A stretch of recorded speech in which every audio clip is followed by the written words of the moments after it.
I'm sorry. I'm so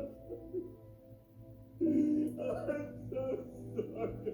From fans, we are back to cover the brand new episode, episode 2 of season 3, entitled When We Go. Before I begin, just to let you know, I'm covering every single episode of season 3. I'm also going to hopefully be getting some interviews as the season goes along, so keep a lookout for that. Make sure you like and subscribe. I currently have about 8,200 followers or subscribers, and I'm looking to try and get 10,000 before the year is out with your support. So if you do like these recaps and reviews, please continue to support. But enough of that, let's get right into it. So we knew off the bat this is going to be a more somber episode after what happened in the series premiere with Tian-Chen suffering a horrible death in front of Boyd. So now what is going to be the fallout? How is the town going to deal with it? How is Boyd going to deal with it as a leader? And I think most importantly, how is Kenny going to deal with it? Because he was out of town on that mission with Jim. Now he's going to be coming back to his mother being butchered. And we saw what happened with his father in the opening season. So now he has no one left in the town, no more family members.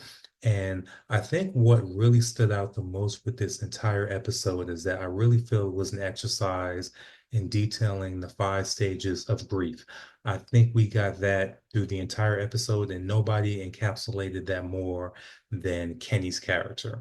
And I want to give a big shout out to the actor Ricky. He did a phenomenal job. Let's go through those stages. The first one is denial. And we got that as soon as Kenny came on the scene. He's overjoyed because they found food while they were out there. Once he gets into town, he sees all the somber faces. He knows what happens.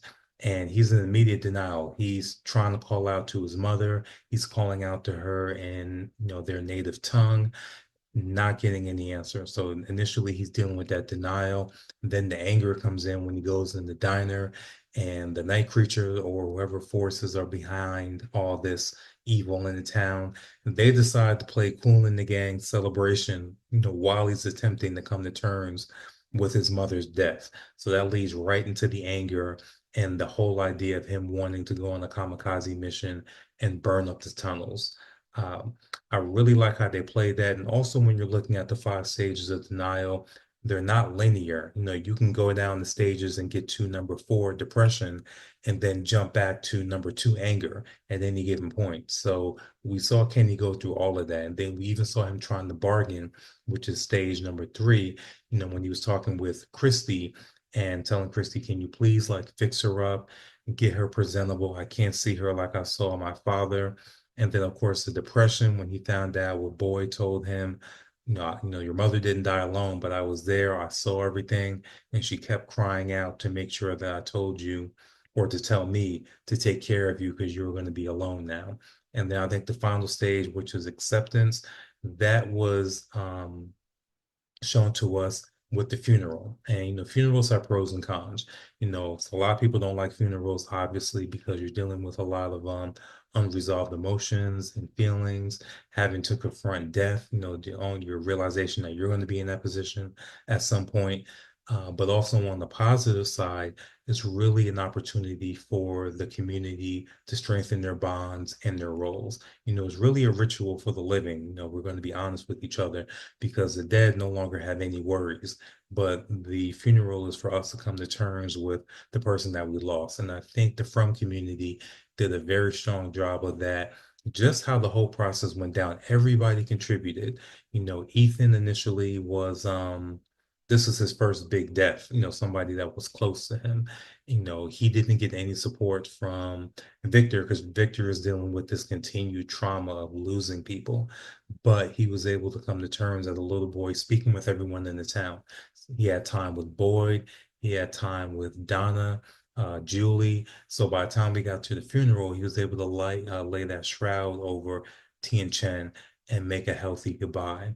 Also, Sarah, Sarah's been ostracized, because of her actions, but she contributed. She gave a dress to make sure that Tian-Chen looked good. Also spoke with Julie, letting Julie know that, you have a sympathetic ear anytime you want to talk. So, Sarah is contributing back to the town and getting back to as normal as she can be after, what she's endured and what she's also done. Uh, the biggest thing also that we want to look at besides that is what's going to be the next move of the town. We know they have food now, so they're not worried about food anymore. They've put one of their beloved town members to rest. What is their next step? What did Boyd say?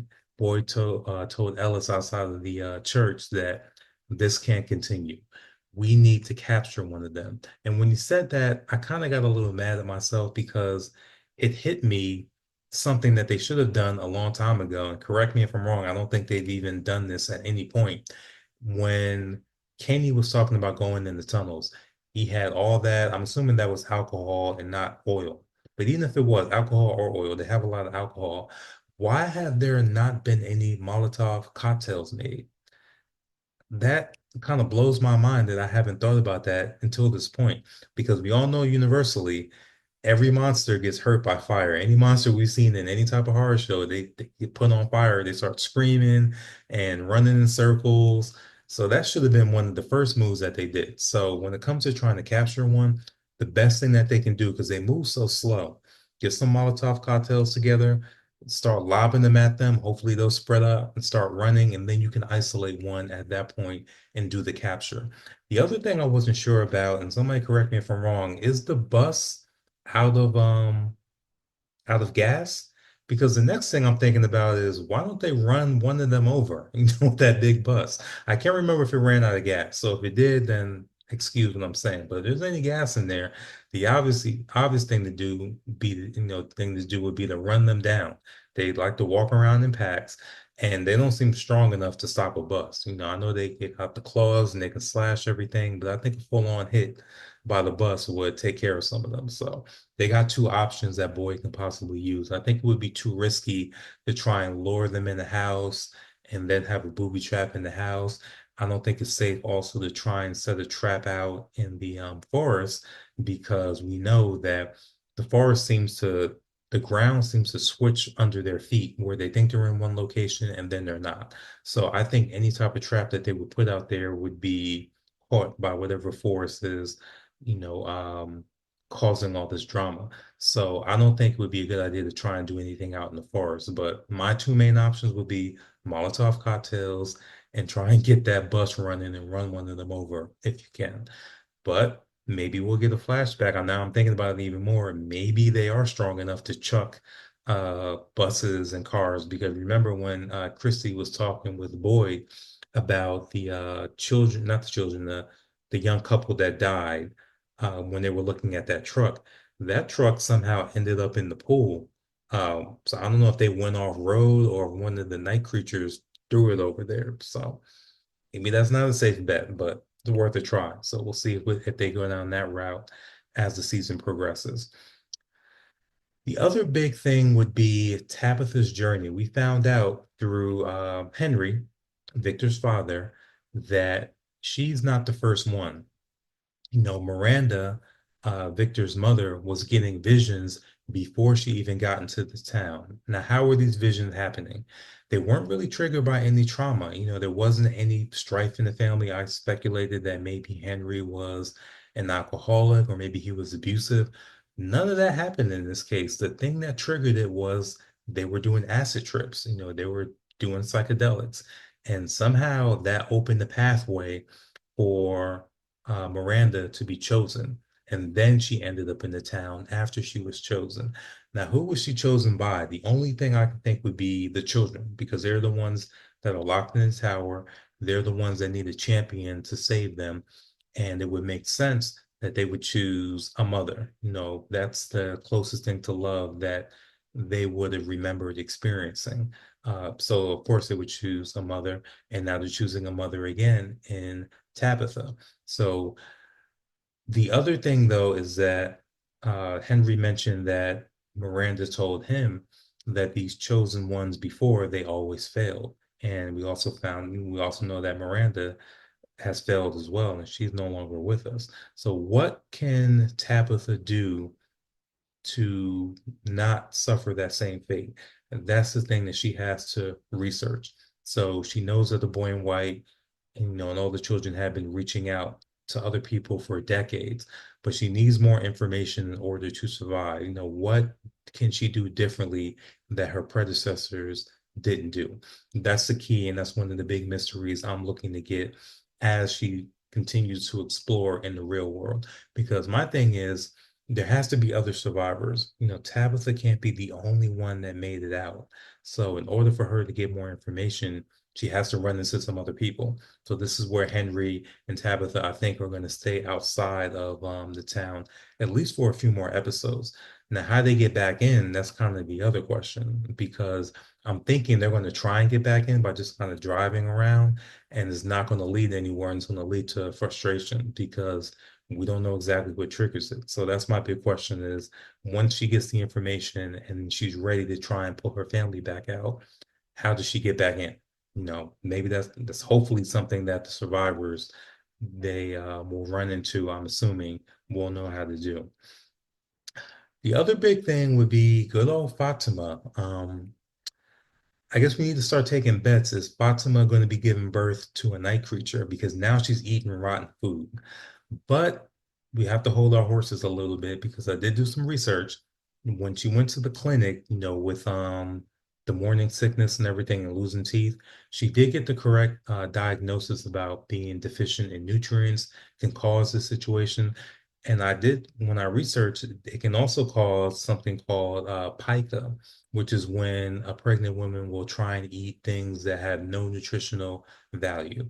And you can look it up on YouTube and you can watch videos of pregnant women that had cravings for dirt, that were eating dirt out of their garden, that were eating laundry detergent. So with that in mind, uh, Fatima can still be experiencing something completely medical and not supernatural. But that wouldn't be any fun, would it? The fun thing would be her giving birth to like a night creature or some type of monster. And I think it would make a lot of narrative sense as well, because what I'm seeing or what I'm thinking is going to happen is Ellis is going to mirror the tragedy that happened with his father, Boyd, in the sense that Boyd had to kill the love of his life to save the town, had to kill his wife once she went on that murderous rampage. I see Ellis having to make the same tragic choice, but this time with Fatima. Once that demon spawn or whatever type of child comes out of her, I am 100% certain it's going to be some type of night creature. And then Ellis is going to have a hard decision to make, or maybe the baby morphs her into some type of night creature and he's going to have to put her down as well. But I see that being the kind of the tragic mirroring that he's gonna mirror his father. And that's what I see happening, unfortunately, in that front with Fatima. I do not see a happy ending with her. So before I close, I just want to point out, again, very strong acting performances all around with this episode, which you exactly needed coming off Tian-Chen's brutal murder. I mentioned Ricky He did a wonderful job as Kenny, kind of encapsulating the 5 stages of grief. I also wanted to point out that big scene that we got with Boyd and Donna, just the anger that they had back and forth, not really with each other, but just the overall situation, but they always have great scenes together. I also wanted to point out Victor and Ethan and Julie, they had a strong scene where Ethan is looking for that comfort, not really understanding death, and Victor not being able to give that to him because he's dealing with his own grief of seeing another person just slaughtered and feeling helpless. These were some really strong scenes. I think the other person I really want to give a lot of props to would be Robert Joy, who plays Henry, Victor's father. He was excellent, and particularly because he's playing the father of a missing child. And some of you who've done research on that will know that a lot of those people, those grieving parents, are targeted by scammers because they come to them and say, "We have information on where your child is. We just need money." They prey on that hope that these grieving parents have.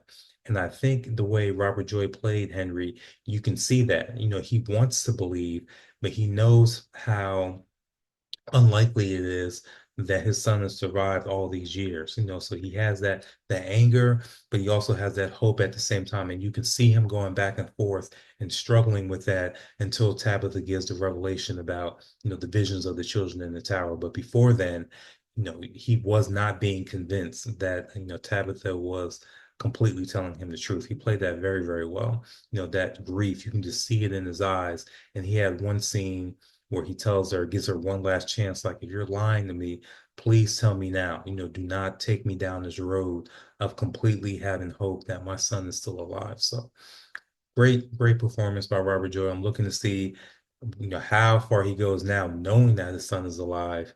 Is he going to be able to meet Victor, and then what that confrontation is going to, well, not a confrontation, but what that reunion is going to look like? Because, Victor's development has been so stunted for so long, and he might not be happy to see his dad because he's going to be like, I'm not the young child that you remember, and if I'm seeing you, you might be stuck here with me now. He might not be able or willing to accept that.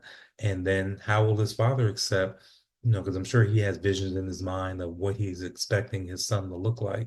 And the town is completely morphed, um, Victor's development. So how is he going to be looking at his son after all these decades? So that's something to keep in mind when they eventually have that reunion. If it's in the town, or hopefully if it's outside of the town, just some way they can pull, Victor finally out of there. We'll have to see in the remaining uh, episodes.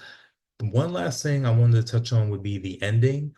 It seems like the town always wants to pick the next vulnerable person, and it appears to be Jim.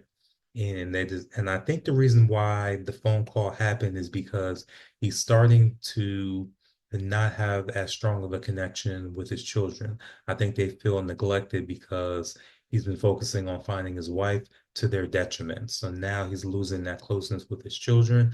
And because of that, and because he's vulnerable in that front, the town senses that. And now he's getting phone calls about his dead son, Thomas. So we'll see where that goes. I don't see Jim flipping out, kind of like how we saw with Sarah and other characters.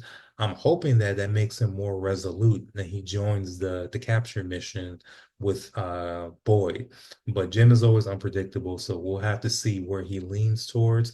But if I had to guess, I think he'll tell Boyd what's going on with this phone call, and that's going to lead them to really be gung-ho on trying to capture a night creature in either the next episode or next episode 4. I think episode 3 might still be a building episode about, planning session on how they're going to capture this night creature. And then episode 4 might be the actual execution. So that is my recap for episode 2.